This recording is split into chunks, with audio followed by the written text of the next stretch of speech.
F&O trader के लिए NSE का एक नया सर्कुलर आया है जिसमें मार्केट का जो क्लोजिंग टाइम है उसको 10 मिनट इंक्रीज कर दिया है। लेकिन ये ओनली एफएनओ ट्रेडर के लिए नहीं है, यहाँ पर केस मार्केट के लिए भी कुछ चेंजेस हुए हैं जो कि अभी तक आप लोगों को नहीं पता होगा। तो ये रील कहीं स्किप ना हो जाए, इसलिए रील को सेव कर लीजिएगा और ये रील को आप लोगों को ज्यादा से ज्यादा लोगों तक शेयर करना है। तो अभी तक क्या हो रहा है, बेसिकली जो क्लोजिंग प्राइस होती है मार्केट की वो कैसी हो रही थी, 3:30 से 3:40 के बीच में, जहां पर एक एवरेज प्राइस को डिसाइड किया जाता था। इसमें सबसे ज्यादा क्या होता था, मैनिपुलेशन हो रहा था और यहीं पर एक एफएनओ ट्रेडर को ट्रैप किया जाता था। यानी कि अगर उन्होंने लॉन्ग पोजीशन किए तो बाजार नीचे की तरफ क्लोज हो रहा है, अगर वहीं पर शॉर्ट पोजीशन बनाई तो बाजार ऊपर की तरफ क्लोज हो रहा था। लेकिन जैसे ही मॉर्निंग में प्री सेशन चलता है वैसे अब क्या होगा, एक क्लोजिंग सेशन भी स्टार्ट किया है जिसका नाम रखा है क्लोजिंग ऑक्शन सेशन। अब ये काम कैसे करेगा, बेसिकली ये जो स्टार्ट होगा ये 3:15 से 3:35 के बीच में काम करेगा। अब यहां पर मॉर्निंग में हम प्री सेशन में क्या देखते हैं, 9 से 9:07 के बीच में हम कोई ट्रेड नहीं कर सकते। ऐसा ही ये क्या करेगा, 3:15 से लेकर 3:20 में यहां पर ओनली प्राइस मूव होंगे। यहां पर ना तो आप ऑर्डर लगा सकते, कुछ भी नहीं कर सकते।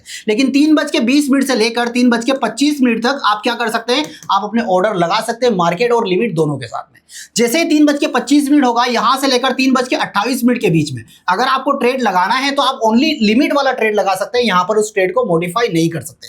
और लास्ट का जो 2 मिनट बचेगा ये रहेगा बफर टाइम, यानी कि ऑर्डर मैच होंगे। इस अकॉर्डिंग क्या होगा, एक फेयर क्लोजिंग होती हुई हम लोगों को दिखाई देगी और इस फेयर क्लोजिंग में आप एफएनओ में ट्रेडिंग भी कर पाएंगे ताकि आप आने वाले ट्रेड से बच पाए। और इसकी जो क्लोजिंग प्राइस होगी वो कब डिसाइड होगी, 3:35 पर, यानी कि आप लास्ट मोमेंट तक ट्रेड कर सकते हैं। लेकिन एक और बात का यहां पर आप लोगों को ध्यान रखना पड़ेगा, यहां पर एक हेवी क्वांटिटी में ट्रेड्स होंगे। ऐसे में क्या होगा, वॉलेटिलिटी इंक्रीज हो सकती है और बड़ा लॉस भी हो सकता है। इसलिए सोच समझकर आप लोगों को ट्रेड करना है। ये रूल कब से एप्लीकेबल होने वाला है, 3 अगस्त से एप्लीकेबल होने वाला है। अब ये रील उन लोगों को भेजिए जिनको 10 मिनट वाली कहानी तो पता है लेकिन कैश मार्केट कैसे काम करेगा वो नहीं पता है, तो ये रील सभी को शेयर कर दीजिए।